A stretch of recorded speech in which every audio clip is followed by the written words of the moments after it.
Welcome back to Timeout with J and G. It's Jay over here. It's G over there. Yo, what is going on, everyone? And today we are back with our second episode of the predicting every NFL team's record. Last week we did the AFC team.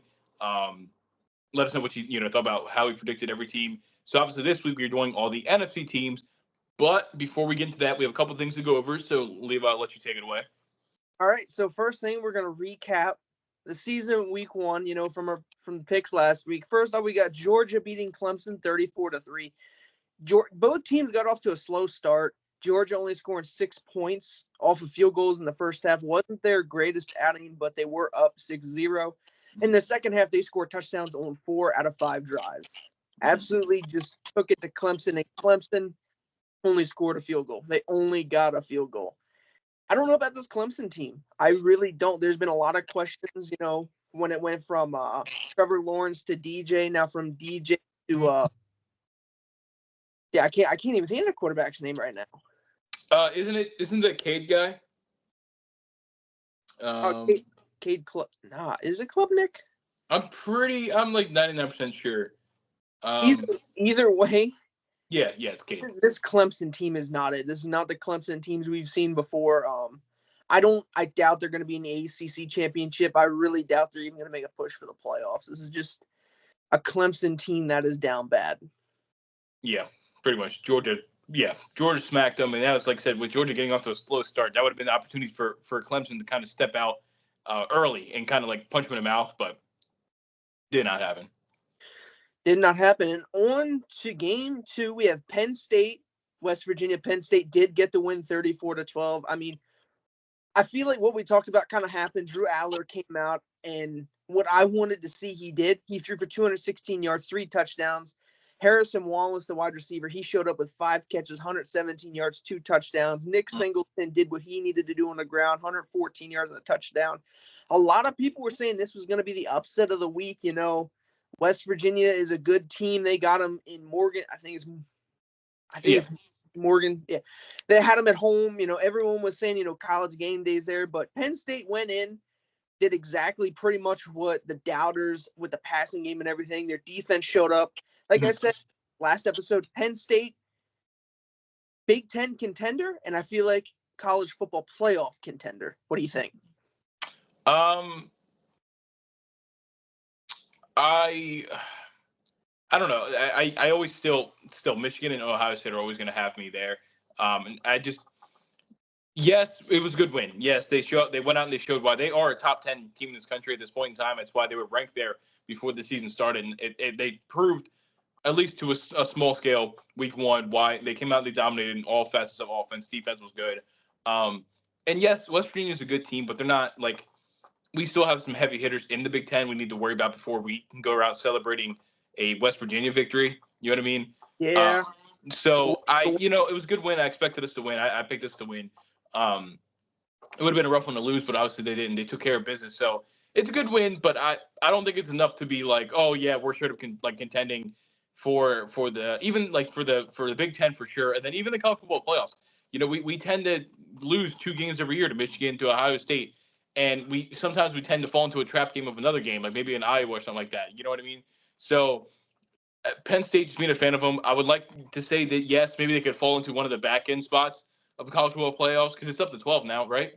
Yeah, it's up to 12. The top 4 seeds are the highest ranked conference champions, and then I believe it's either the 12 seed or another seed somewhere in there is the next highest ranked conference champion. Right. So yeah, I think Penn State could finish the year top 12. But it's about beating the big dogs in their conference. Absolutely. Now on to the next one, and I was absolutely wrong on this one. Oklahoma State beat South Dakota State 44-20. I mean, Oklahoma State came out and showed why they're going to be a big dog in the Big 12 this year. Mm-hmm. Possibly, probably the favorite, but Ollie Gordon, one of the best backs last year, came out 28 carries, 126 yards, 3 touchdowns. Like I said, one of the best running backs last year. He could prove himself as the best this year, depending on how the entire schedule goes out. In South Dakota State, I believe they're going to go back into FCS play, and hopefully they can come out and hit some people in the mouth, and maybe they can win an FCS championship when it's all said and done. Yeah, for sure. I didn't really watch this game, so I don't have too much to say about this one. Now into the last game, Notre Dame and Texas A&M. I had A&M winning because College Station, I thought that was going to be a big point. But Notre Dame's defense, like you pointed out, stole the show. I can't remember the quarterback's name. Hold on, let me just. Okay, I don't have it here. Anyway, Texas A&M quarterback threw two crucial picks in that game. It got to a point where Texas A&M couldn't even really move the ball a whole lot. Notre Dame's defense stepped up to where they needed to be, and the offense was good enough to get them the win. But in the long haul, Notre Dame's offense has to get better and has to put more than 23 points on the board for them to have excuse me, for them to have a shot at making the college football playoff. Yeah, this is college football. This isn't the NFL. The NFL, you can win games consistently holding people to 23 points. The college football, the average score is so much higher. Defenses, elite defenses are hard to come by in college football. That's why that Georgia defense from a couple years ago was talked about so much because of how good they were. But you got to have a high-powered offense to compete for a championship in this day and age in college football. So, yeah. And anything else to talk about before I move into the week 2 pick 4? Nope, I think we covered it pretty well. All right. Well, I just want to pause for a second. The breakout player of the week. All right. Boise State's running back, Ashton Jeaney. I think that's how you say it. 20 carries, 267 yards, and 6 touchdowns. I believe he broke the record for most yards and touchdowns in a game in Boise State history. Not 100% sure on that, but he had an amazing, amazing game. Boise State, shout out DeMarcus Ware. There you go. That brings us into my first game. Number 7, Oregon versus Boise State. The spread is in favor of Oregon by basically 20. All right. Oregon did struggle against Idaho, though, only winning 24-14. Now, Boise State is a contender for the Mountain West, and they could get that last conference champion spot if they have a good season. And I feel they're going to use this motivation to try and beat Oregon or try and, pump it up a little bit. Oregon is at home. But, Boise State, great rushing attack. They put on display against Georgia Southern. And I'm just saying, if Ashton Jeaney has 3 rushing touchdowns and 150 yards, I would be surprised if Boise State doesn't win. But obviously, Oregon, one of the biggest names in college football right now, contender for the Big Ten and the college football playoff. I feel like they got to win here. And if they don't, it's not, it's not a season ending, but it will hurt a little bit. But, I do have Boise State to win. What about you? I think I like the upset story. Like the upset story? I do. Oregon did have a rough showing week 1 against Idaho. And, I mean, they very much could come back out this week and, try to put those rumors to bed that they're a fraud or whatever you want to call them, stuff like that. And they could come out and just completely dominate Boise State and show, hey, we are ranked for a reason. But you know what? I love to see a good upset. So I'm gonna bank on an upset this week. Alrighty, into the next game features a SEC and Big Ten matchup. Number 3 Texas at number 10 Michigan. Texas blew out Colorado State 52-0. Michigan, on the other hand, they struggled.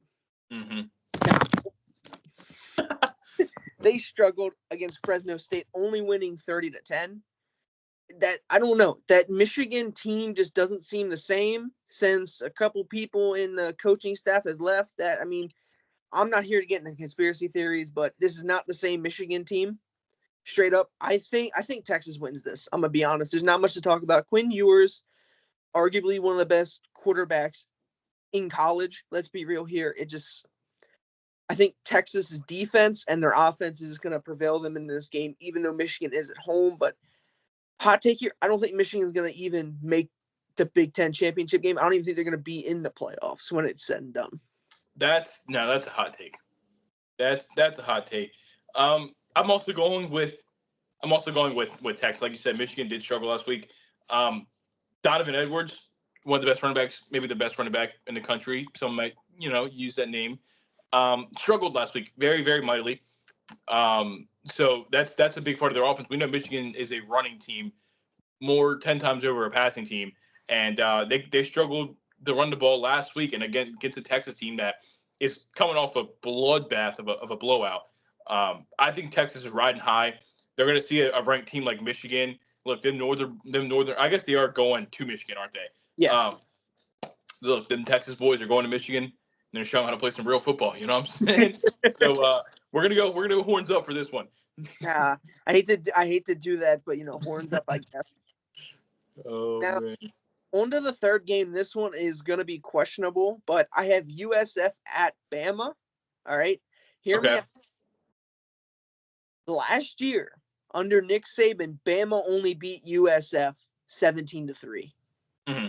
USF is returning a couple key starters, including their quarterback, Byram Brown. This is I feel like this is kind of just a stereotypical. This is a game that I feel like is going to be an upset, and everyone's going to be questioning it. Like, oh my gosh, how could Alabama do this with the new head coach? Other pieces going around. This to me speaks massive upset, and it's going to shake the aspect of college football a little bit with this one. See, I'm just going to go with Alabama. Unfortunately, they're just a much better team. This is a new regime. I understand that, and I can understand this could be a trap game for Alabama. With the struggles they had, not only struggles because they did win the game, but close game last time. But you know what?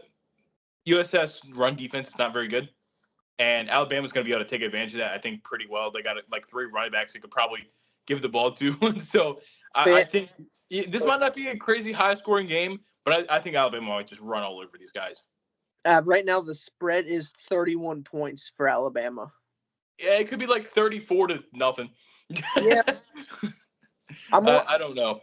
You never know how this could go. A lot of people thought that they would just stomp all over them last year, and it didn't happen. Granted, you could say with Nick Saban doing the quarterback situation because he promised some of the backups PT, but who knows? Who knows? Maybe USF out here with bad intentions, and they come out and take this game from Bama.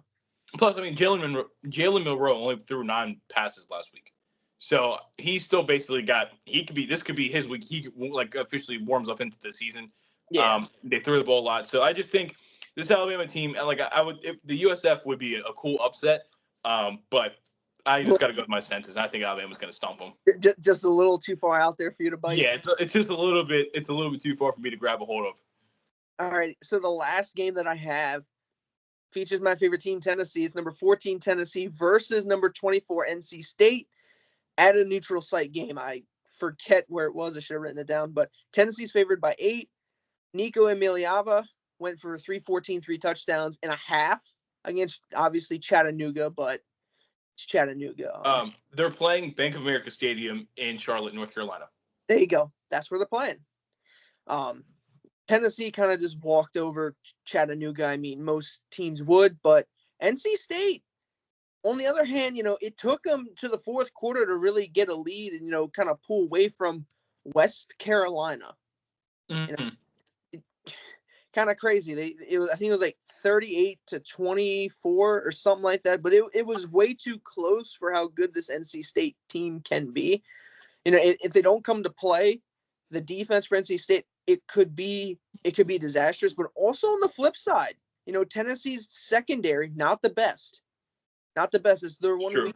So, Coastal Carolina transfer Grayson McCall could have a field day against Tennessee. I'm not saying he will or he won't, but there's a chance he could go for 300 yards and 4 touchdowns and NC State wins the game. But I do got to go with my team, Tennessee.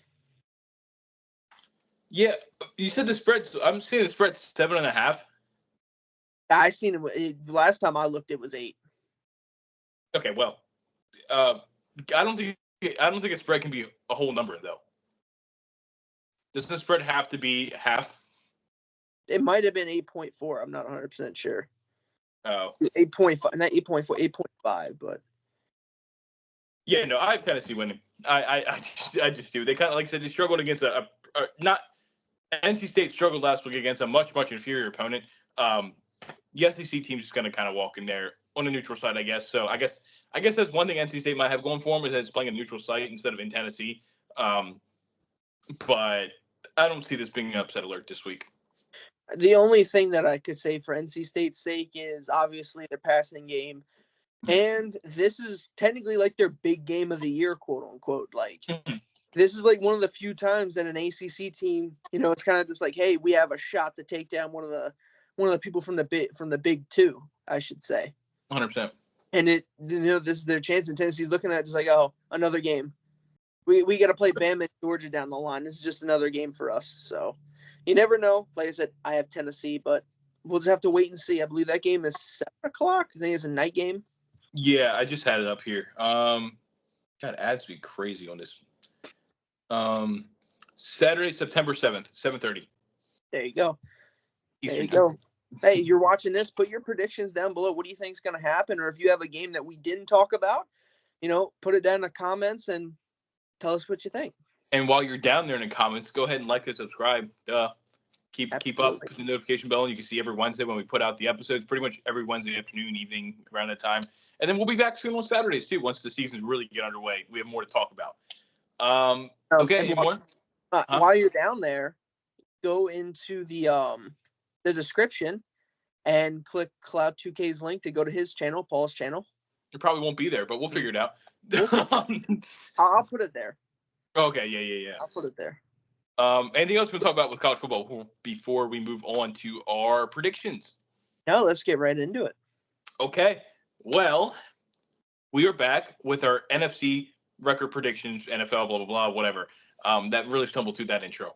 Last week we did the AFC, so if you want to see what our record predictions are for every AFC team, go check out last week's episode. We, for the most part, were pretty similar in most of our rankings. We had a couple teams we were like 3-4 games off of. For the most part, we were within a game or two with pretty much every team. So we have kind of a similar idea of what we think the season is going to be.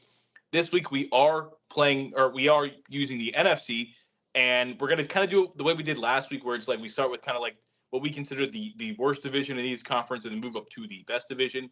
So that being said, we are starting with the NFC South, and we are starting with the Atlanta Falcons, if you want to take it away. Atlanta Falcons, the Falcons are a little bit tricky, but I have them going 10-7 and winning the division. Mm-hmm. I mean, they brought in Kirk Cousins. I believe they traded for Matthew Judon. And they got another secondary back. They're like, this team is kind of built to win, but I just don't see them getting above 10 games, like 10, 11 games, but that's, I feel like, about their ceiling. Yeah, I actually have them going 10-7 as well. They bring in an established guy like Kirk Cousins, who's going to be better than Desmond Ridder was for in the past couple of years. Yeah. I mean, it's not a very high bar to hit. You're hoping for a big step from guys from like you're hoping for a big step from guys like Drake London. Now they have a more consistent quarterback. Maybe Kyle Pitts finally starts showing us why he had that crazy potential coming out of college. Bijan Robinson, one of the best running backs in the nation in college football, and was good as a rookie. Just didn't have as many attempts as you might would have hoped for. Their defense still has a lot of holes on it, but in a weak division that they are in, yeah, I think they could win the division. Yep, 10-7 is what I have as well. I think realistically, I think they could get 5 wins inside their division alone. I can't say you're wrong for that. I think the only team that really could, tip the scales and get a game is Tampa Bay. Mm-hmm. It's the only team I can really see. Next, we have the Carolina Panthers. I hate to do this, but 2-15. Oh, whoa. Okay. Yeah. They're not good. Let's just be honest. I feel like this team is actually a little bit worse than the Patriots team, but it's not good. Let's just be honest here. It's not. I mean, I haven't been bad, but I have them going 6-11. Okay. I don't think they're going to be that drastic. They helped the offensive line in free agency this year to help hopefully keep Bryce Young off his back as much as he was last year, because that was one of the biggest things last year. He was on the ground a lot. Offensive line was awful. They traded for Deontay Johnson. They drafted Xavier Leggett this year's draft. So they brought in some receivers to help them out. They did lose Brian Burns, so that's going to hurt their defense. But for the most part, I feel like their team stayed consistent and got slightly better. I don't think they have a regression year. I really don't. I think Bryce Young could be better this year than he was last year. Again, not a very high bar, but a bar I think he hits. I think some of the young players might have a bit of a step this year. So, like I said, they're still not going to be good, but I have them going 6-11. That's fair. Maybe 2-15 was a little harsh, but maybe a little bit. Maybe a little bit. Next, we have the New Orleans Saints. The Saints, I have them going 7-10. Okay. I have them going a little bit better. I mean, let's just be honest. This team doesn't have a shot to win a division. Let's be honest. I know they had a little bit of a chance last year, but from what I've seen from the Saints, I can't even recall that they really got any better. They're kind of running it back, but this Saints team is in a weak South without a Kirk Cousins in Atlanta, they'd have a shot, but not now. I don't think they have a shot to make the playoffs. I have them going actually 6-11, same as the Panthers. They did bring in Fuaga tackle. Hopefully that might help their offensive line a little bit. They have Chris Olave, who I'm still pretty high on. I know he's had his ups and downs. Alvin Kamara is still on the team. He's not 2017, 2018 Alvin Kamara for sure. But I feel like he's now at the point where he's severely underrated. People just kind of completely forgot about him. Yeah. So really, the problem I see with this team is Derek Carr. Yeah. I've never been a Derek Carr fan, and it's nothing against him personally. I've just never been a fan of him, even on the Raiders. I don't think he's that great of a quarterback. I just don't. And, it shocked me when Devontae Adams left the Packers because he wanted to play with Derek Carr on the Raiders. Blew my mind. Yeah. But they were college teammates, so whatever. It doesn't seem like most of the fans like him. It doesn't seem like half his teammates like him. Like if you have a quarterback that your team doesn't like and can't get behind, you're not going to be good. And where they might have some weapons to make some noise, I just don't think they're going to be able to rally together behind Derek Carr. Yeah, no, I got to agree with you there. Derek Carr, he had his shot before, but he just kind of squandered it, in my opinion, with the Raiders. When he got Devontae Adams, he had Josh Jacobs. Let's not forget that. Yes. I feel like he kind of just squandered it a little bit and didn't play up to what everyone thought he was going to play. Yeah. Next, the last team in that division is the Tampa Bay Buccaneers. Tampa Bay, I got them going 9-8. Wow, I have the same record. I mean, Baker's coming back for another year. I believe he's still got Mike Adams, Chris Godwin, Kate Otten, I believe, is still the tight end. Their line is still pretty good.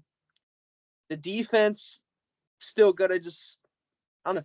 Any other year without Atlanta getting Kirk Cousins and the pieces that they did, I feel like the Tampa Bay wins the division. But I feel like they're in that one game spot to where if one game goes a little differently, they could get 10-7. Yeah, I don't know. Yeah, no, I agree. I have them going 9-8 as well. They brought back a lot of people. They did draft Graham Barton, offensive lineman, this year in the first round. So maybe a little bit more help on the offensive line would be big for Baker Mayfield. I don't know. They brought in a new offensive coordinator, Liam Cohen. So apparently they want to play Chris Godwin in the slot a lot this year. So we'll see if that opens him up to more bigger game. I think a lot of this season really they have guys like Vita Vea, Anton Winfield Sr. on defense. Like they have some defensive stars. For me, the biggest thing is, can Baker Mayfield replicate the season he had last year? Baker Mayfield's kind of had two breakout seasons in the NFL. He had the one in Cleveland, then he had the one here in Tampa Bay. You know what I mean? So it's like, are we going to keep going down the cycle of Baker has a good year and then he kind of falters off, goes to a new situation, has a breakout year, then kind of, you know what I mean? Yeah. Or is this really the spot Baker has it where he's, again, not going to be a top 10 quarterback in his league, but he's going to be an average quarterback, which honestly is fine for what you're getting out of Baker Mayfield. This team's going to ride heavy on Baker Mayfield, and if he can be a good quarterback like he was last year. Absolutely. So next, we're going to go to the NFC West, and we're going to start with the Arizona Cardinals. Arizona Cardinals, they drafted Marvin Harrison Jr. in the first round, wide receiver, giving Kyler Murray someone to throw to. But other than that, I mean, he's got Trey McBride. He's got James Conner out the backfield. Doesn't have a lot of weapons, let's be honest here. The defense is still suspect, in my opinion. Still not the greatest. I have them going 6-11. Okay. Last in their division. This team has the potential in the next couple years to take another step and try and get Kyler Murray back to what a lot of us think he should be. Take that next level step, but this year is kind of like a building block. You bring in a rookie wide receiver, get him some reps, get him some targets, get your young tight end some more targets, maybe draft a running back or do what you got to do. But this is more of just like a building block. And Kyler Murray's still, what, 26? Yeah, he's not super old. You still got plenty of time with him. Yeah, I've been going 7-10. Same thing. Like I agree. I think they're gonna have a down year. They're gonna miss the playoffs, but I don't think it's in a negative sense. Like I said, I think they're going through a rebuild right now. They just drafted Marvin Harrison Jr. They're trying to get options for Kyler Murray. Yeah, like I said, James Conner is cool, but like I don't think he's your every down back, and I don't think he really has been for them. But it's just like I think they need rejuvenation in the running game. They need another receiver because like they have Michael Wilson, like you said, Trey McBride, so like that, but they don't really have the standout guy. And again, Marvin Harrison Jr. hasn't touched the field yet in a real, like in regular season yet, so we don't even know what's going on with him. You know what I mean? Like he obviously has a super super high upside, but they're still going to need to bring in more talent around him. Yeah, man. Like I said, they're going through their rebuild, and them missing the playoffs, I don't think is a bad thing at all. I feel like this season is going to be a step up from last season, but it's a building block for the future. Yeah. Next, we have the Los Angeles Rams. See, in my opinion, this is the tricky one. I have them going 9-8, 10-7. Okay. I seen when I was doing some research about it. I knew a couple people were picking them to win the division or do even better than that. I just don't see it, especially on the defensive end when you're losing arguably the greatest defensive tackle of all time in Aaron Donald. That is a massive piece to fill. Obviously, they do have Cooper Kupp and Puka Nacua. They have Kyron Williams. There you go, Kyron Williams at the running back spot. Something that they've been trying to figure out a bit now, but they drafted Blake Corum too. They did draft Blake Corum. The offense is looking good, but it's just the defense is suspect. What did you give them? 10-7. Okay. I think they're going to go all in. I think they're going 12-5. Ooh. Maybe I'm just so overhyped with this offense. I think they're going to have a really good offense. They still have Tyler Higbee, obviously. I know that's the first guy I name out of all those guys. Like I said, Cooper Kupp, Puka Nacua. Puka Nacua had a preseason injury, but I mean, he should be fine to start the season. You have, like I said, Kyron Williams in the backfield, more of a speed guy. Blake Corum, we know he's a damn good bruiser. I think this is one of the best offenses Matthew Stafford's ever had in his career. And the last time he had one of the best offenses in his career, they were in the Super Bowl. You know what I mean? So I understand you do lose Aaron Donald. You lose one of the best defensive players of all time.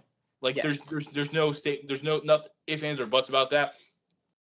But they also drafted guys. They bring in guys, Braden Fisk, Jared Verse. Like they brought in some guys to hopefully help. They're not going to replace it what Aaron Donald gave them, but they're bringing in bodies to help maybe take that road. They have some young linebackers you might see. Their secondary is kind of rough. But again, their defense wasn't great when they were in the Super Bowl the first time. They had Jalen Ramsey and Aaron Donald, obviously, so those are two pillars. But let's not act like that defense was like a stud or anything like that. They just were able to score the ball crazy. And I mean, having someone like Aaron Donald to get to the quarterback just like that also helps a lot. For sure. But again, they're in a division with the Cardinals. God, who's else in this division? Why am I blanking? So Seahawks and 49ers. Seahawks and 49ers. They could beat up on the Cardinals. They could probably beat up on the Seahawks. The 49ers are going to be obviously their toughest matchup. But I think they play in a division where they could get some easy wins. Maybe I'm a little too high on them, but I really, really like their offense. I mean, that's fair. That's absolutely fair. Just also, everyone keep an eye on Byron Young, linebacker. He's going to have a great season this year. Just wait and watch. All right. Next, we have the San Francisco 49ers. They're reigning Super Bowl losers. I have them going 14-3. Whoa. Okay. They re-signed Brandon Ayuk. They have Deebo Samuel. They have George Kittle. They have Juwan Jennings. They have Christian McCaffrey. Their defense is still stud. Their offense is stud. This team is just built to win. They just got to go out and win now. I mean, like, sky's the limit for this team. Let's be honest here. This is probably I'm just gonna put out there probably the best team in football right now, position for position. Yeah, roster-wise, for sure. I think roster-wise, yes. I don't see a reason why they can't win 13, 14, 15 games. I have them going 12-5. Same with the Rams. But I think they're gonna have that weird tiebreaker where they win a division. Just one of them stupid things. But I didn't really think too hard in that. I will admit I did make this before the idea of I made this last week when we did the NFC one. So this was before we knew for a fact Brandon Ayuk was staying. It's also before we knew Trent Williams was signing this new this because like he's been having that contract problems. Yep. But apparently the report is that he's going to sign, he's going to play. Also, while I'm on that, it's looking like Jamar Chase won't play week 1 because of his contract issue. So that's something, you know, it would have been easier to talk about last week, the AFC teams, but that's just coming out. So fantasy owners for Jamar Chase or just Bengals fans in general, watch out. Figure out what's going on with Jamar Chase because that's a big loss. Higgins stock. Huh? T. Higgins stock is going up for fantasy. For sure. I think, like I said, I think they do have the best overall roster in the NFL. Just like I said, it seems like they have great guys at every position for the most part. I know Chris McCaffrey kind of messed up his calf a little bit, so maybe he might start the season a little off, but I don't think it's going to matter too much. They bring back Ayuk. Obviously, there's a big thing. Deebo Samuel, George Kittle, still one of the best offensive groups. The offensive line still good with Trent Williams being one of the best tackles in the league. Brock Purdy, love him or hate him, he's been pretty good for the most part. You definitely see moments why he was a late pick, but then he also has moments where it's like, holy shit, how was this guy not drafted way earlier? You know what I mean? Their defense is great. They lose Chase Young, but Chase Young had some effort problems last year, so maybe they won't be too upset with that.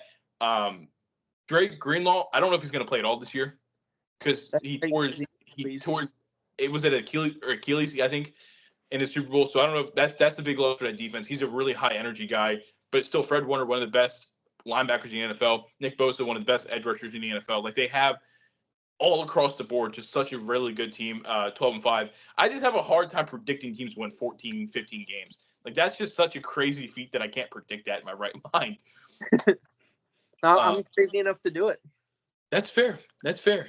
The last team for that division is the Seattle Seahawks. I have them going 8-9. Okay. I mean, they're kind of they kind of plateaued in my opinion. They're not getting any better, but they're not getting any worse. I mean, they still have DK Metcalf. They have Jackson Smith and Njigba. They have Tyler Lockett. They have Noah Fant.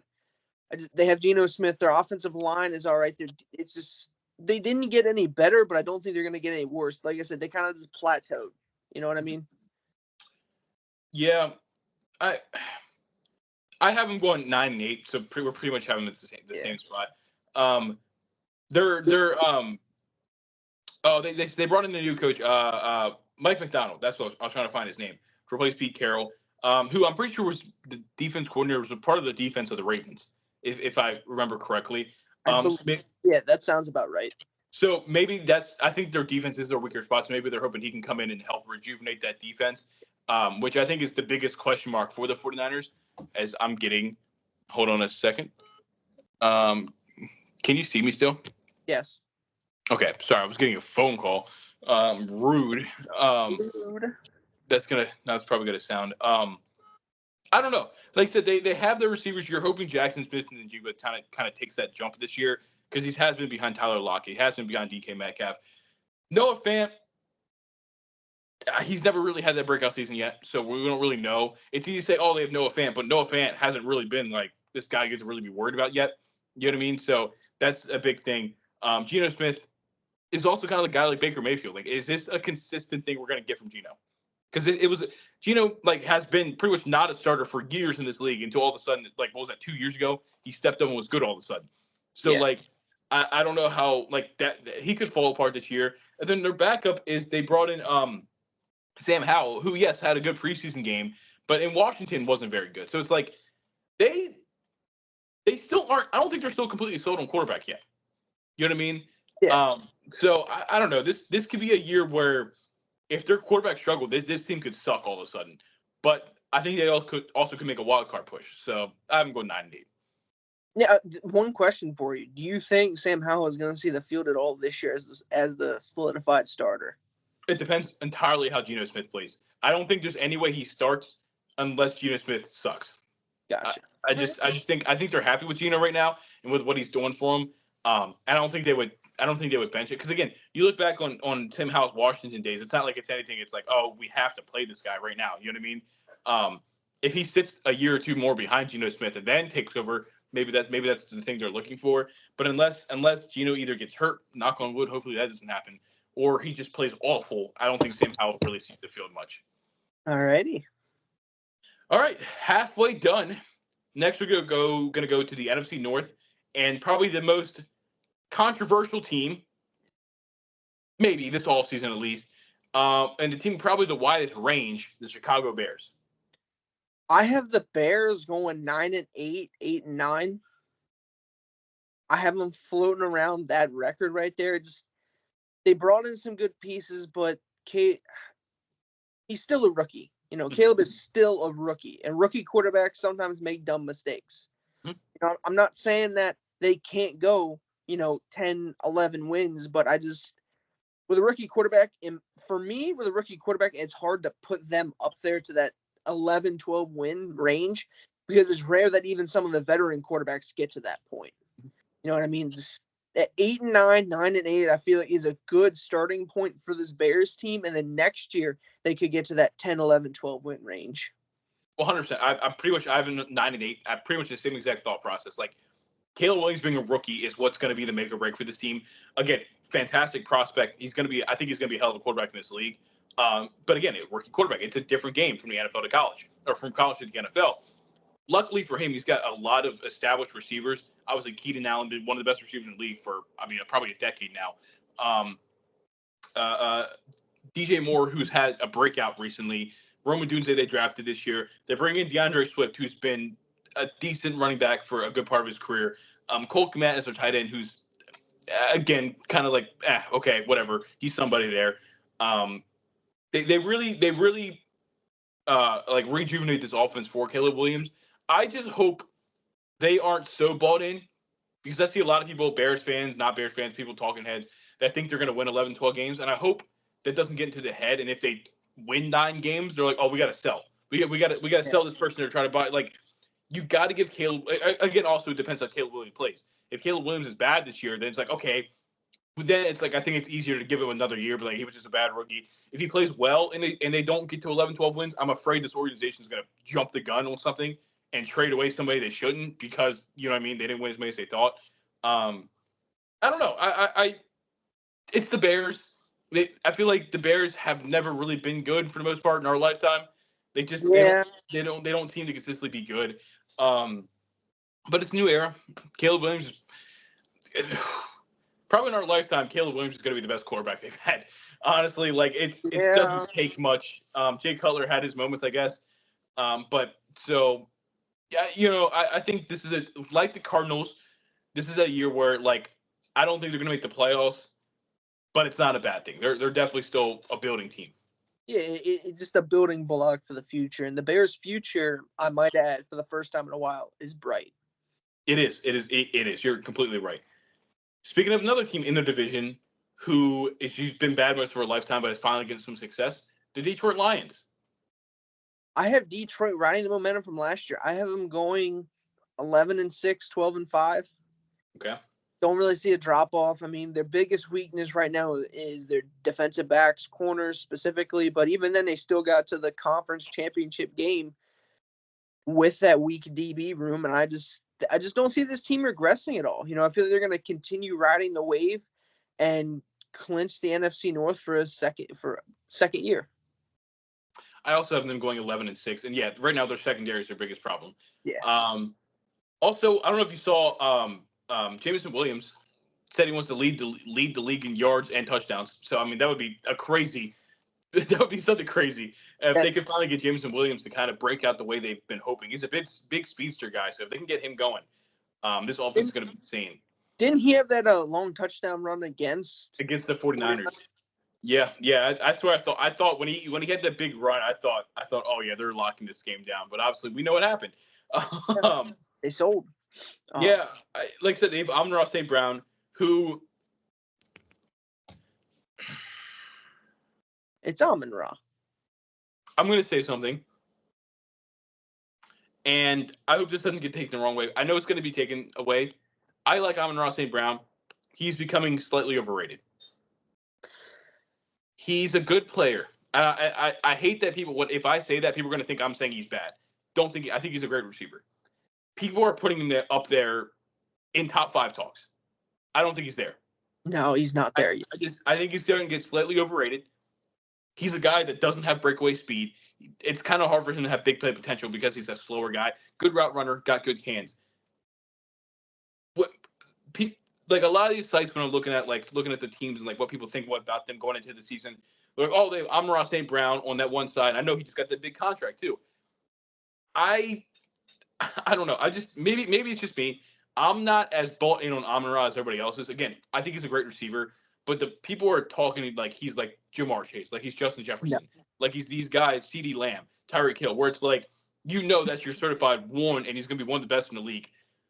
I don't know. Maybe I'm off on that, and if I'm off on that, let me know in the comments. I'll take that criticism if it is, but I just don't have him up there on that level at this point in time. That's very understandable. I mean, Amon-Ra is more of a route technician than anything. Hitting his routes, getting open off of cuts, doing that type of thing. But, I like Amon-Ra, but I don't think he's top 5. All right, next, the Green Bay Packers, who just seem to find quarterback after quarterback after quarterback. Yeah, I mean, they pretty much had three major quarterbacks in a row. Yeah. On that quarterback hunt. I have them going 10-7. That's same. I mean, Jordan Love, I feel like he had one real year starting. Going into his second year as a full starter. There could be a little bit of pullback on there because it's only his real second year starting, but I feel like he just runs with it. Mm-hmm. I feel like he takes this Packers team, and I think they make the playoffs, but I think maybe first round exit, maybe get an upset second round exit. But again, I've said this before about teams. I just don't see the regression from the Packers for this year coming up. Yeah, the funny thing with Jordan Love is like, I know the little bit of time the couple snaps he played when Aaron Rodgers was still there, people were actually pretty unhappy with Jordan Love, with how he was playing, wasn't very good. Then the first half of last season, he also wasn't great. Then all of a sudden, for some reason, the second half of the season, dude turned into an MVP candidate. Like he wasn't like seriously in the talks, but he was playing like it. He just became a completely different quarterback. He took that into the playoffs. We don't have to talk about the playoffs. No, but no, he was great. He was great in the playoffs. Like, I think he should. Like, I guess my thing is, technically, it's a different situation than Baker, than Geno Smith.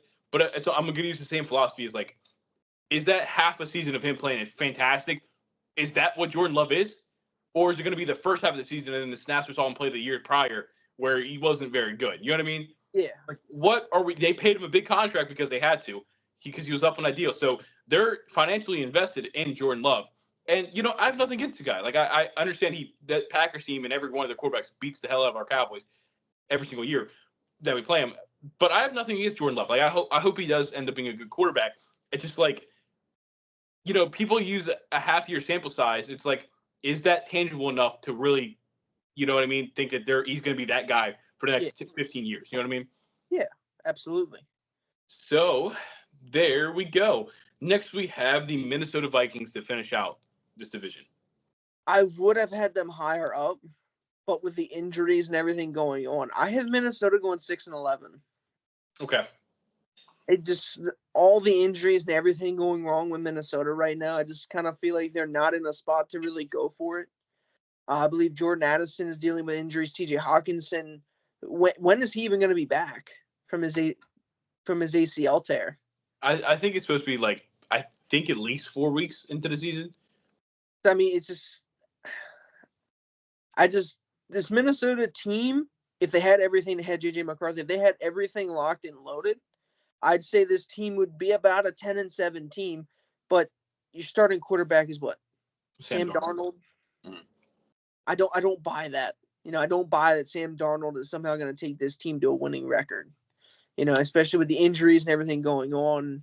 This Minnesota team right now isn't good, but pre all the injuries and stuff, and if they had TJ Hawkinson, this team, like I said, 9-8, 10-7 team. I have them going 5-12. Okay. I think it'll be bad. Yeah, like I said, JJ McCarthy not playing this year. Jordan Addison had his injury, but I think he should be okay. Apparently, I think he still is. There's a possibility Jordan Addison gets suspended. I'm pretty sure. I read I think there was something. I don't know if it was PEDs or something. But I don't know if it's like a confirmed thing, but it's possible still. I just, like I said, they're going to be using TJ Hawkinson for some time. I don't know. They get Aaron Jones in the backfield, who like, if this was 2017, I'd probably be pretty hyped about it. But like, this could be one of them years where this team all around is just. Plus, they had some stuff in the offseason with like they had their rookie corner passed away. Rest in peace to him. Like they've just had a lot of stuff happen to him this offseason, and I think this is gonna be one of those years where Sam Darnold's gonna be the quarterback. They're gonna get off to a bad start. They might win week 1 or 2, and It's like that team every year. It's like the Jazz in basketball where they start the season good, and you're like, oh whoa, is this team gonna like somehow pull it together? And then reality hits, and they're gonna go from 2-0 to 2-6. You know what I mean? It's just the way it's gonna happen, and it's gonna be one of them years where Justin Jefferson's gonna be in and out of the lineup because it's gonna be like he might have a sore leg, so it's like, well, we suck. Just pull him out. He won't play week 8 because he has a sore leg, and it's like we have no reason to play him.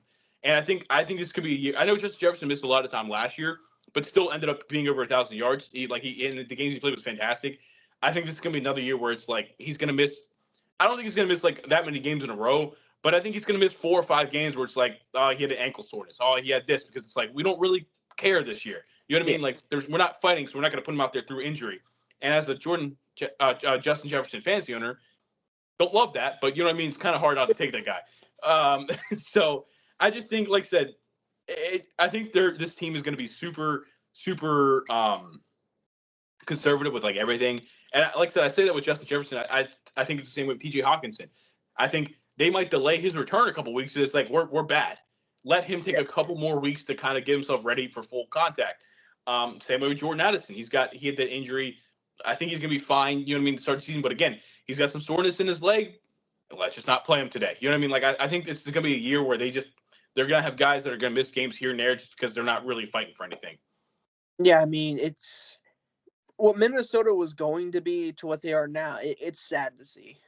Yeah, losing Kirk Cousins is a bigger deal than they realized. Like, obviously, they brought in J.J. McCarthy. They drafted and that's obviously a situation you don't expect to happen. But you technically go from Kirk Cousins to Sam Darnold now. Yeah, and that's it. And I'm pretty sure last year, I think it was like through 6 or 7 weeks, the Minnesota Vikings were like only lost maybe 1 game. Mm-hmm. Like they were doing really, really good, and then obviously that the thing happens with Kirk Cousins, and then everything kind of just snowball effecting kind of just rolls down. Yep. All right, we're going to the last division, the NFC East. Second best division. Yeah. Okay. We're gonna start with the Washington Commanders. I have the Washington Commanders going 6-10. They brought in. You mean 6-11? Yeah, 6-11. 6-11. Sorry. That's what I have as well. 6-11, 7-10. I mean, they brought in a new regime. They drafted Jaden Daniels. They brought some pieces in on the offense and the defense. I believe Dan Quinn is the head coach now. Yep. So I mean, like they brought in a new regime, new pieces. This is for kind of like the Cardinals and the Bears. This is just a stepping stone. Mm-hmm. This is just a stepping stone. They're not gonna be competitive this year, in my opinion.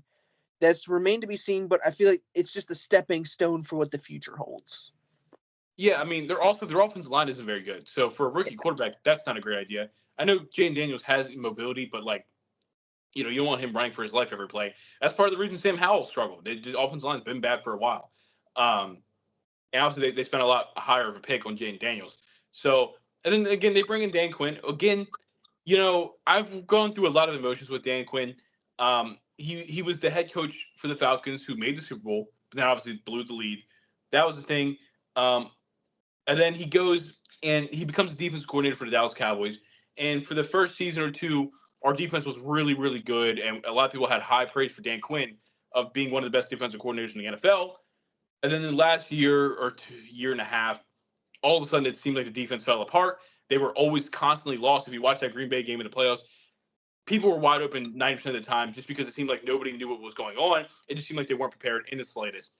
So a lot of people turned sour on Dan Quinn very quickly.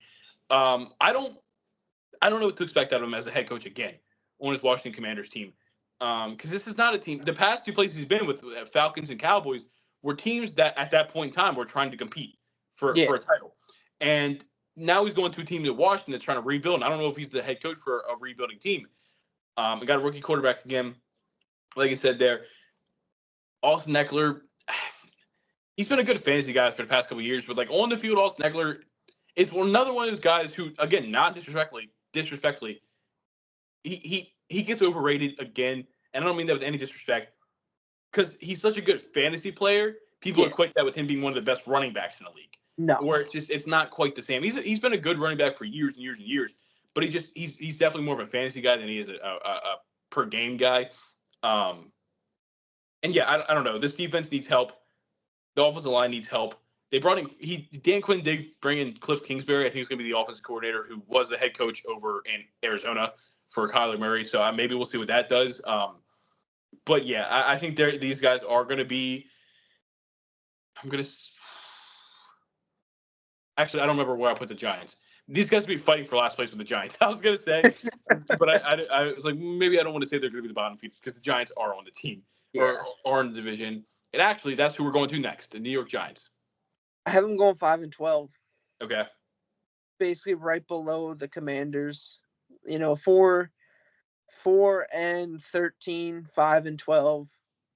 This team's not good. Let's just be honest. They did get Malik Neighbors, who's wearing number 1 for, I think, the first time in our generation, players wore number 1 for the Giants. But it's been retired since the dude retired in the 30s. Yeah. So it has been, yeah. Yeah. So I mean, they did get Malik Neighbors. They do have some pieces, but this Giants team is just bad. Mm-hmm. Let's be honest. The offense is bad. I mean, the defense didn't they get Brian Burns? Yeah. Yep.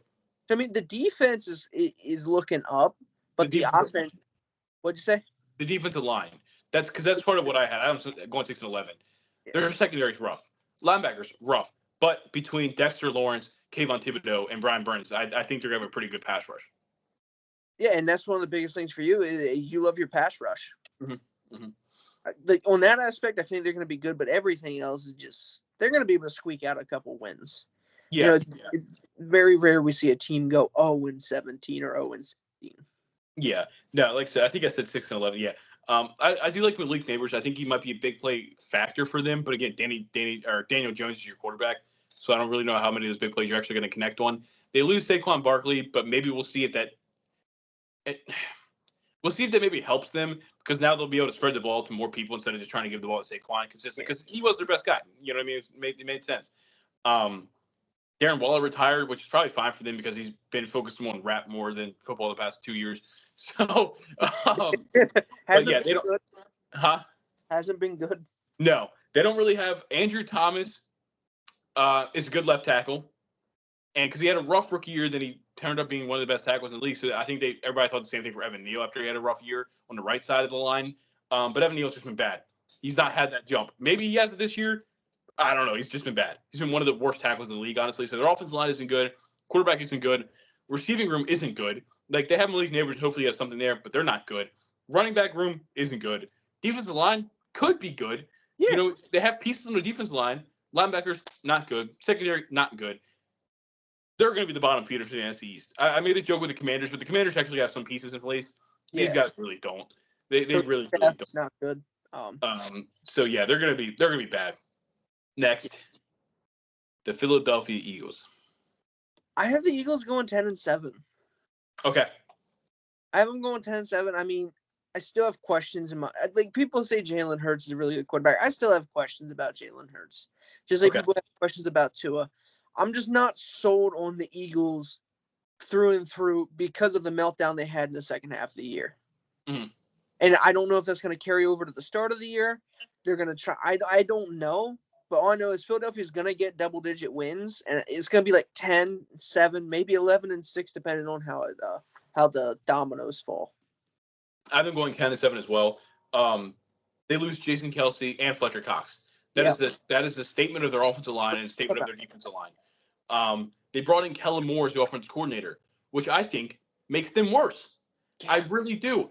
Listen. He was the offensive coordinator in Dallas for years. He was the quarterback in Dallas, the backup quarterback in Dallas for years. Same thing with Dan Quinn that I can say with Kellen Moore. When he first got onto the scene, he was drawing up these crazy plays, and you're like, holy shit, this guy's revolutionary. And then all of a sudden, and again, you know what? I'll be fair. A lot of this could fall back on the head coach at the time. a lot of us could fall back on Jerry Jones because Jerry's probably the most active NFL owner with getting involved with the team, putting his little fingers in the team, which is annoying. But all of a sudden, Dallas became known for running hitch routes with their receivers. Run 5 yards, stop, hitch. Damn. We have CeeDee Lamb. We had Brandon Cooks for last year, who's I think going to be back on this year. We had so many good receivers at that point in time. Why the hell are we running hitch routes? You know what I mean? Yeah, have your tight ends run hitch routes. Let the receivers go downfield and try and make a play. Like he became a very, very stale. It became kind of like what it did with Jason Garrett when Jason Garrett was the head coach. Run on first down, deep shot on second down. Now it's 3rd and 8 every single time. Or run on first down, run on second down. It's 3rd and 6. Like it was the same. A 1st and 10 run was a 99% likelihood for Dallas Cowboys in the past those years. Like you just knew whether it was DeMarco Murray, whether it was Zeke, whether Darren McFadden for that year, whether it was Tony Pollard. Yeah, it's like 1st down and 10. They're running the ball. They could stack 9 in the box, and Dak could kill the play, check the play, whatever the official term is for because usually they go up there with 2 plays. You have the first play, but I guarantee you, Dak walked up, and the first play is an H-back dive, just right through the A gap. If he killed that shit, it was probably a run to the outside. It's probably a run either way. So he was like, well, shit, man. So, I don't know, man. I don't have any faith in Kellen Moore. I really don't. On the other hand, I do like Jalen Hurts. That's tough for me to say as a Cowboys fan. I do like Jalen Hurts. I've been a fan of him at Alabama, at Oklahoma. And even as he was my quarterback in fantasy last year. I do like Jalen Hurts. I hate that he plays for the Eagles, but I do like Jalen Hurts. I think he's going to be good again this year. He still has Devontae Smith. He still has A.J. Brown. They still have Dallas Goedert. And they still have good people in that offensive line with Lane Johnson and some other guys. Defense, James Bradbury's ass, and he's still on the team for some reason. I don't know why he's still on the team. Darius Slay is still good. Listen, everybody knows it. I don't mean any disrespect, but James Bradbury has not been good recently. Darius Slay, still a good corner. They have pieces on this defense. Them and Dallas are going to be the 2 top fighters for the NFC East, like it has been for the past couple of years. I have them going 10-7, 11-6. Also, would not surprise me in the slightest. But that's just because I don't think any team in the NFC East this year is going to blow anybody away. I don't think we have a 13-win team in the division. I just don't.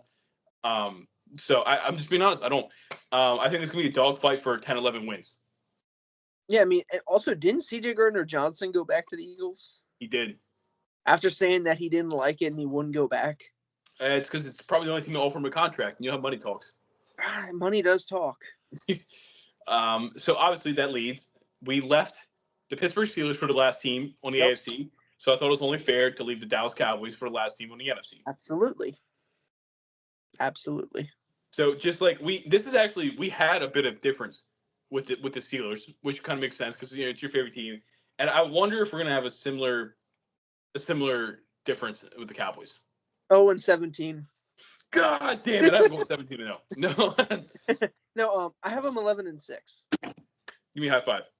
Bam. 11-6, baby. It's what I had. I told you. I don't think we have any 13-win teams. I think 11 wins, maybe 12 wins this division. Yeah, I mean, Dallas, you still have Dak Prescott, and with all the hate that he gets, and I don't like Dallas, I'll be the first one to admit it. Dak Prescott is one of the better quarterbacks in the league, and we have to start acknowledging that. He had one bad season with turnovers. Mm-hmm.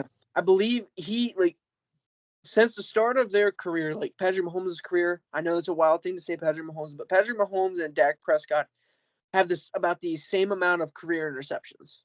Mm-hmm. But yeah, we're targeting one. Josh Allen, I think, leads the league in current for I think it was since 2018 or something like that. Josh Allen has the most picks. Yeah. Of that. I also understand Patrick Mahomes and Josh Allen are the better quarterbacks. They've achieved greater heights than Dak. Because I know that's what people are going to say. Because they throw more. They win Super Bowls. They get to I understand people are going to say that because Dak hasn't done that. But again, if you talk about strictly turnover wise, he is one of the better. What do you want to say? Touchdown to interception rates in the NFL, just interception rates in general. And again, when you compare his interception with guys that are at the top of the league, they don't get shit. Josh Allen does get shit for turning the ball over. I don't want to act like we are well aware of this. But again, the way they talk about Dak for that one season was nuts, and he's still labeled as a turnover machine. Yeah, I mean, I'm pretty sure most of last year he was an MVP conversation. He was. Yep. Obviously this was, in my opinion, a down year for quarterbacks with MVP. I think Christian McCaffrey should have got it, but that's another conversation for a different day. But Dallas is re-signed CeeDee Lamb after a little bit of yes. After a little bit, their defense is still looking good. Didn't someone on your secondary got injured? Was it Bland? Yeah, Bland's gonna miss the first 6 to 8 weeks, and we lost Stephon Gilmore. They didn't resign him, so that is two starters for the secondary out. But Trayvon Diggs will be back. Yes, Trayvon Diggs will be back, and I don't know. This team is still, like I said before, I don't see the regression with the Cowboys. They're still good. I mean, the only thing you question is a running back room because you have Dalvin Cook and Ezekiel Elliott, and they're not the youngest running backs. They have some age to them, but you're always as good as you once was. Maybe Zeke and Dalvin Cook just break off and each have 1,000-yard seasons. Yeah, right. Yeah, I mean, like I said, CeeDee Lamb, one of the best receivers in the NFL. Brandon Cooks is going to be a decent number 2. He started off last season kind of rough. Him and Dak just had a hard time. But as the season went on and towards the late part of the season, Brandon Cooks really kind of stepped up as the clear number 2 option. We've had some young guys that have played really well in preseason that are going to get snaps throughout this season. Jake Ferguson really broke out last year. He's a sneaky Pro Bowl tight end. Like, I understand you have your top hitters who are definitely going to get the nods. Travis Kelce, George Kittle, T.J. Hockenson, depending when he comes back and when he plays. But Jake Ferguson is going to be that guy that I don't want to say lower tier because I think he's really good, but he's not that superstar tight end tier. You know what I mean? But he's going to get buzz. The offensive line, we lose Tyron Smith, 100%. Tyler Smith, I think, is going to play left tackle, which he's been one of the best guards in the league since we drafted him a couple years ago, and he's been playing well in tackle. We just drafted. Oh my God, that guy to play guard. Then I'm blanking on his name. That's gonna bother me. That's gonna bother me right now. I'm having a brain fart. Like I said, the running back room is something we really got to worry about. Defense, we still have one of the best players one of the best defense players in the NFL with Micah Parsons, DeMarcus Lawrence on the other side. I guess we got to figure out the defensive tackle spot because Mozzie Smith wasn't great last year. He was apparently he had some things where he was told to play at a different weight. Even in these training camp and preseason, he's not looking like he's a lot of effort. So I don't know what's going on with Mozzie Smith. We're finally getting Overshown back.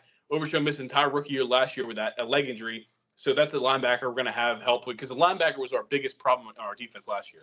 We had safeties playing linebackers. We got ran over. Leighton Van Der Esch does retire, so we do lose one of our linebackers, our best linebacker. Overshown's back. We're going to have, again, not a great linebacker room this year, but I think we're going to have a lot more younger guys in there, so we'll see. Secondary, with Bland being out for a while, is definitely going to hurt.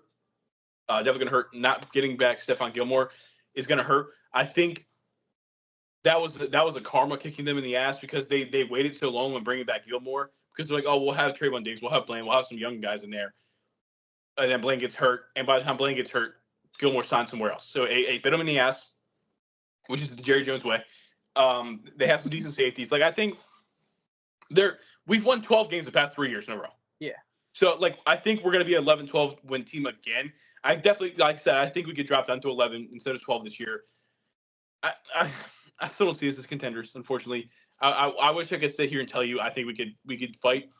I don't think we can. The Packers are always going to have a number on us. The 49ers are just the 49ers. Yeah. Even some other teams, the Lions, could be sneaky again this year.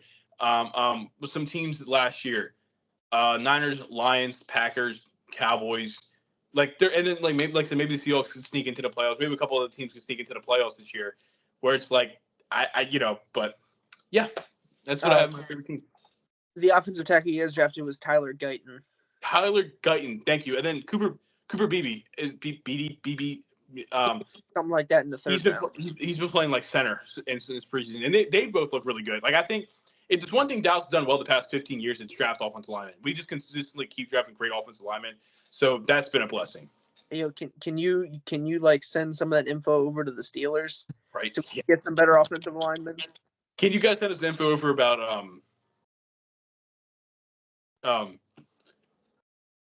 Anyway, so wow. Yikes. Running backs, Najee and Jalen Warren. That's Cordell Patterson in there too. Well, I'm talking about guys you drafted. Oh yeah. So we drafted Zeke. Tony Pollard. Yeah, DeMarco Murray. But but that'll do it. That's all of our standings. So that's NFC this week, AFC last week. Go check out that video. I got one question for you. Okay. Do you think Dallas takes the division? I think it's gonna be a dogfight. Let me check the schedule because that could definitely change what I'm about to say. Let's see here. I do think, like I said, it's going to be between the Cowboys and the Eagles. I think, yeah. Let's see. Let's look at the schedule here. Let's look at the last week. So the last 2 weeks of the season, they go. What was that? Is that the last week of the season? They're at home. The Commanders come to town. They'll probably have, so we'll see. But the week prior, so the second last week of the season, they go to Philadelphia to play the Eagles. So that is going to be probably the game for the division. You know what I mean? Depending how that goes. And then let me see who the Eagles play. The Eagles probably play the Giants, honestly.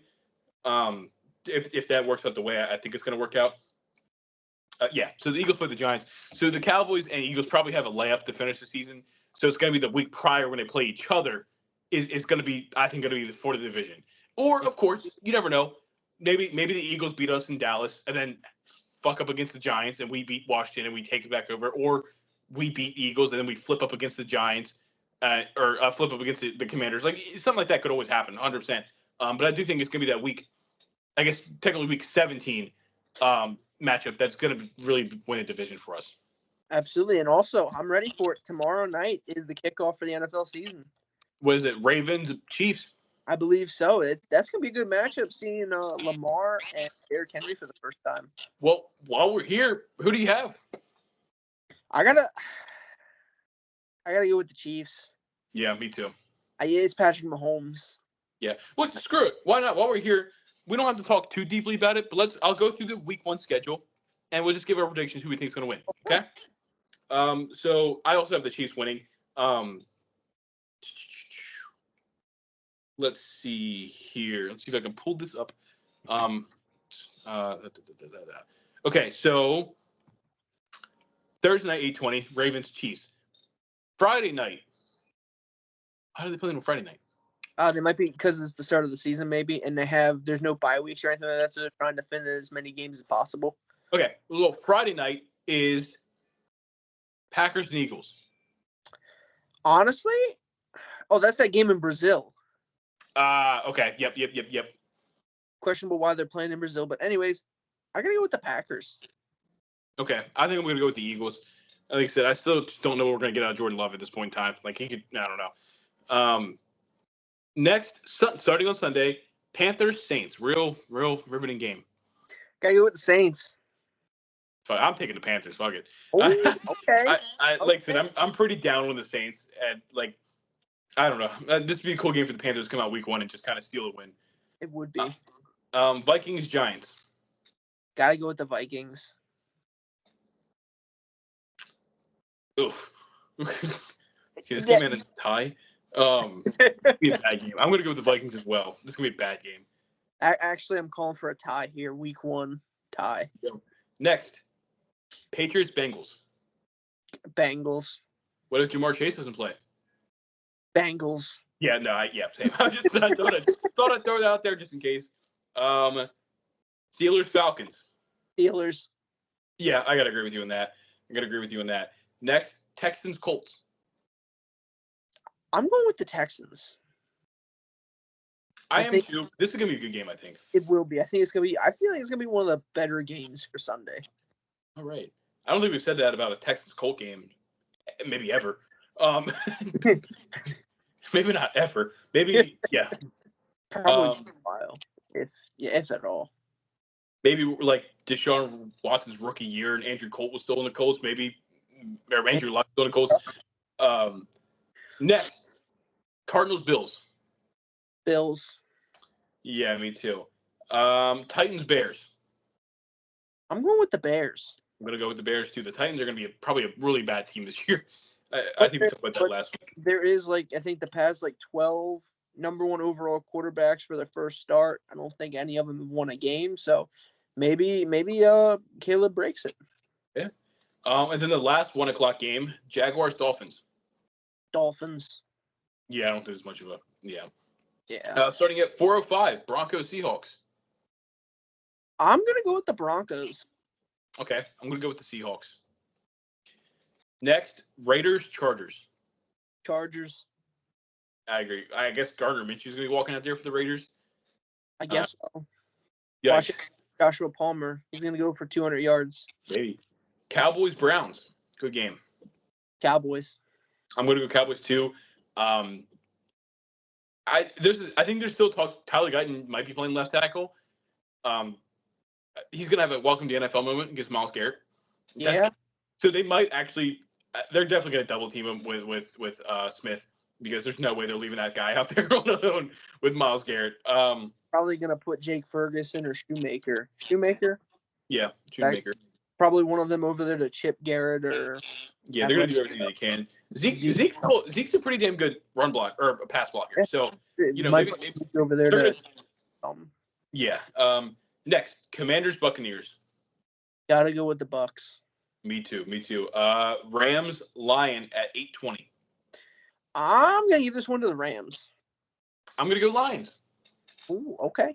I know I said about the Rams going 12-5, but I don't think it's one of them 12 wins. And then last on Monday night, Jets 49ers. The return of Aaron Rodgers. I'm gonna go with the Jets. Screw it, I'll go with the Jets too. I think this is gonna be one of the few 49ers losses, but this loss is gonna motivate them for the rest of the year. This is gonna be the loss where people are like, "Oh shit, are the 49ers actually as good as we think they are?" But they won't be. They won't be. So there we go. There's no prediction too. I didn't even think about that. But yeah, once you mentioned the season starts tomorrow, we might as well. Boom. There's a prediction. Anything else we can talk about before we get up out of here? Nope, that's it. Well, go now, like, comment, subscribe every Wednesday right now. We'll probably wait for basketball season to start before we start doing 2 episodes a week, because then we'll have games more throughout the week to talk about for the weekend. But then we'll be able to do double, and the episodes will probably be longer because we'll have multiple sports to talk about. Yeah, even that do try and just solidify it down to certain sports an episode. Wednesdays can be football, and then Saturdays can be basketball. Yeah, we'll figure it out as we go. Down the road a little bit. Because we are not a basketball podcast. We are not a football podcast. We are a sports podcast. Yes. Correct. So yeah. Right now let's talk about the topical things. That's it. That's all we got. Yeah. Can't think of anything else. All right. Well, I guess we'll see you guys next Wednesday. Peace.